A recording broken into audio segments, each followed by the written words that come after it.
दिक्कत तो इसी बात की है ना कि जिस भाषा का ये लोग इस्तेमाल करते हैं, राजनीति में मतभेद होंगे और वो स्वाभाविक है। और भारत जैसे लोकतंत्र में जहां पे इतनी विविधताएं हैं, जहां पे इतने राजनीतिक दल हैं, हर किसी का अपना पक्ष होगा, हर किसी का अपना मत होगा। पर अगर मतभेद की परिभाषा शब्दों की मर्यादा को गिराना है तो ये कतई दिक्कत तो इसी बात की है ना कि जिस भाषा का ये लोग इस्तेमाल करते हैं, राजनीति में मतभेद होंगे और वो स्वाभाविक है। और भारत जैसे लोकतंत्र में जहां पे इतनी विविधताएं हैं, जहां पे इतने राजनीतिक दल हैं, हर किसी का अपना पक्ष होगा, हर किसी का अपना मत होगा।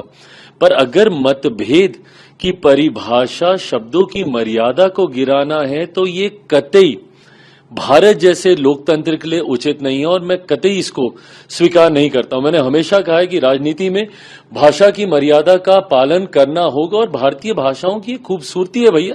इतना बढ़िया शब्दकोश है भारत की हर भाषाओं के पास कि आप बड़े से बड़े विवादित विषय को बड़े से तीखा वार आप मर्यादित शब्दों में कर सकते हैं। पर इस तरीके से गाली गलौज करना, वो भी देश के प्रधानमंत्री के लिए, ये कतई कोई स्वीकार नहीं कर सकता है। भाई मेरे प्रधानमंत्री हैं वो, हमारे देश के प्रधानमंत्री हैं वो। अगर आपको उनके किसी विषय को लेकर ऐतराज भी है तो आप अपने पक्ष को रखिए ना, पर मर्यादित होकर उस पक्ष को रखिए। आप हमारी नीतियों को लेकर हमें घेरने का काम कीजिए, आप हमारे कार्यों को लेकर हमें घेरने का काम कीजिए, पर यह कौन सी परंपरा की शुरुआत है कि आप गाली गलौज करेंगे? इसको कतई कहीं नहीं स्वीकार किया जा सकता। और कांग्रेस जैसी पार्टी जो कि देश की सबसे पुरानी पार्टियों में से एक है, कांग्रेस जैसी पार्टियों के रहते हुए इस तरीके की भाषा का इस्तेमाल किया जा रहा है। और किस तरीके का गाली गलौज, मतलब ये गली में नुक्कड़ के गुंडे ऐसी भाषा का इस्तेमाल नहीं करते।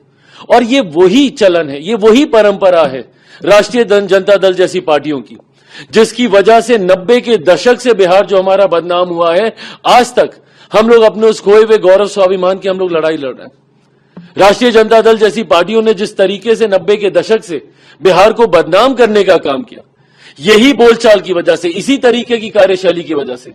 सोचिए, ये इनके कार्यकर्ता हैं जो प्रधानमंत्री के लिए मां बहन की गालियों का इस्तेमाल कर रहे हैं। ये कार्यकर्ता हैं कि ये गुंडे हैं आपके भैया।